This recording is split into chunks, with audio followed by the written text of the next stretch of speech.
Hi hello, কি অবস্থা সবার? কথা বলবো হিরো আলমকে নিয়ে।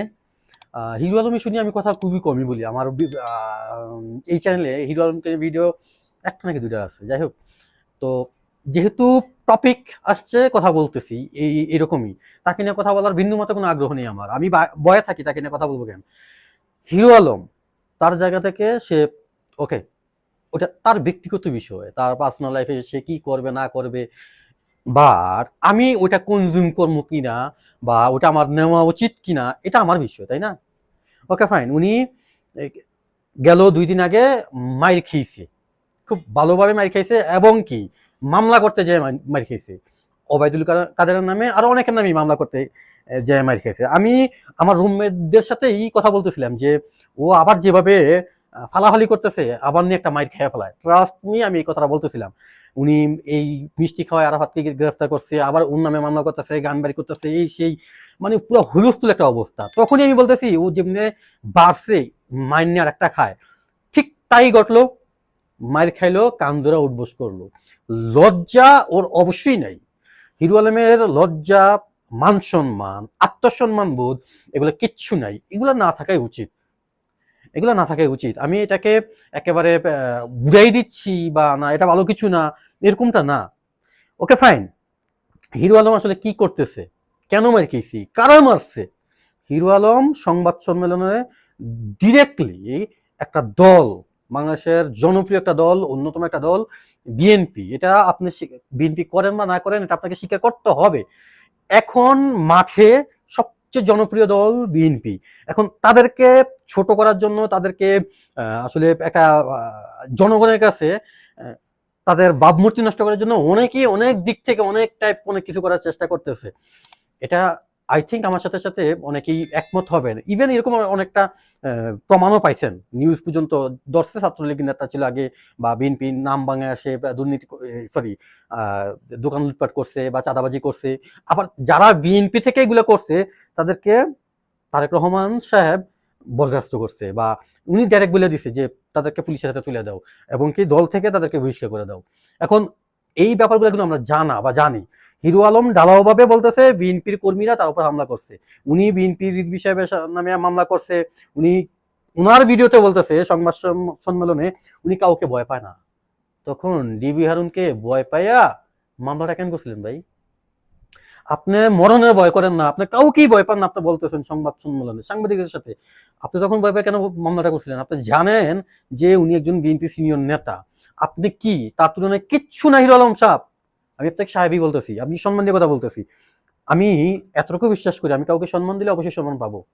তো আপনি যেই কাজগুলো করতেছেন, আমি আমি কনফার্ম ছিলাম আপনি একটা মাইর খাইয়া লাইবেন, খাইছেন। খাইয়া এখন আবার কি করছেন? আপনি প্রথম দিন যেদিন মার খেলেন ওদিন বললেন বিএনপির লোক। তারপরের দিন, একদিন পরে, যখন বিএনপির নেতাকর্মীরা চ্যালেঞ্জ ছুড়ে দিছে আপনাকে যে হিরো আলমকে প্রুফ করতে হবে যে তারা বিএনপির লোক, বিএনপির কোনো নেতাকর্মী তার গায়ে হাত তুলছে, তারা বিএনপির কোনো একটা পদে আছে, যদি সেটা প্রমাণ না করতে পারে, সে সংবাদ সম্মেলন যেভাবে করছে এভাবে সবার কাছে ক্ষমা চাইবে, আর না হয় বিএনপি থেকে তার নামে মামলা করা হবে। ওকে ফাইন, সুন্দর কথা, এখানে খারাপ কিছু বলেনি, আমি এটাতে একমত। এখন এসে সে আবার বলতেছে আওয়ামী লীগ বিএনপি দুই গ্রুপ মিলে তাকে মারছে। এক মুখে কয় কথা। আবার 2 দিন পরে আবার চিন্তা করবো, হয়তো বা আমি আমার কাছে মনে হচ্ছে বলবে না তারা আওয়ামী লীগের লোক ছিল, বা অন্য কি, কোনো না কোনো ভাবে জিনিসটা ঘুরাবে। এমন কেন রে ভাই তুই? তোর ক্যারেক্টার, তুই যেরকমই হোস, তোর যে নেতা মানমু আমি, আমি ভিতর ভিতরে আমি অনেক খারাপ, ঠিক আছে, আমি এটা প্রকাশ করতে যাচ্ছি না। তুই 2 দিন পর পর মাইয়া চেঞ্জ করস, মেয়েগুলোকে কি করস না করস, বিয়া করস, কি অবস্থা, তোর সন্তান আছে, ওয়াইফ আছে, তারপরে তুই মানে এই যে এগুলা করতেছস, এগুলা কইরা আসলে কি বুঝাচ্ছস?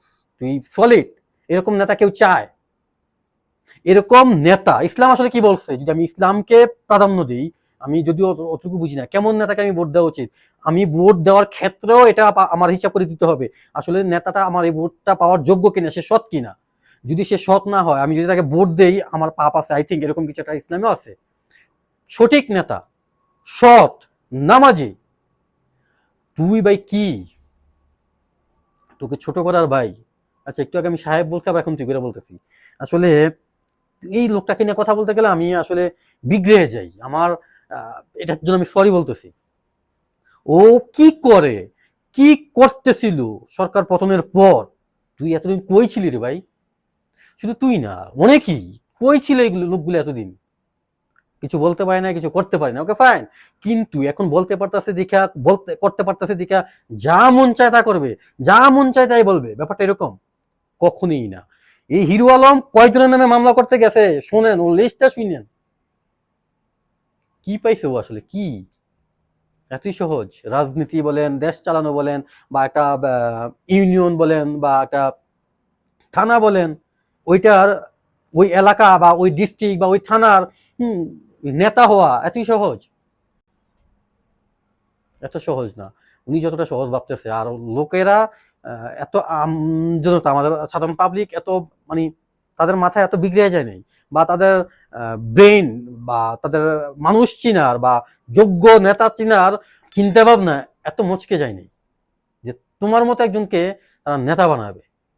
আমার মনে হয় না। নিজে সবকিছু মিলে একটা ভালো মানুষ হওয়ার চেষ্টা করো। এই মাইয়া মুইয়া না না ইচ্ছা এগুলা না ইয়া করে মানে একটু ভালো হওয়ার চেষ্টা করো ভাই।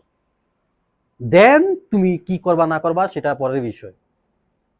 তোমাকে বাটাম দিছে, বাটাম আসলে কি এটা ভাষায়, এই দেশের ভাষা সরি, তোমাকে যাই কিছু করছে এটা তোমার জন্য ঠিক আছে, এটা উপযুক্ত, তুমি এটার উপযুক্ত, তুমি এটা ধরে নাও। তুমি যুগে যুগে মার খেয়েই যাবা, খেয়েই যাবা। বেশি লাফায় না, পালানোর জায়গা পাবা না। ভিডিওটা সবার কাছে কেমন লাগলো অবশ্যই জানাবেন, ভালো লাগলে লাইক করবেন, শেয়ার করবেন, কোনো কিছু বলার থাকলে অবশ্যই কমেন্ট বক্সে কমেন্ট করবেন। আমার চ্যানেলে নতুন হয়ে থাকলে বা পেজে অবশ্যই চ্যানেলটা সাবস্ক্রাইব করবেন বা পেজটাতে ফলো দিবেন। আর কি, সবাই ভালো থাকবেন, সুস্থ থাকবেন, টাটা।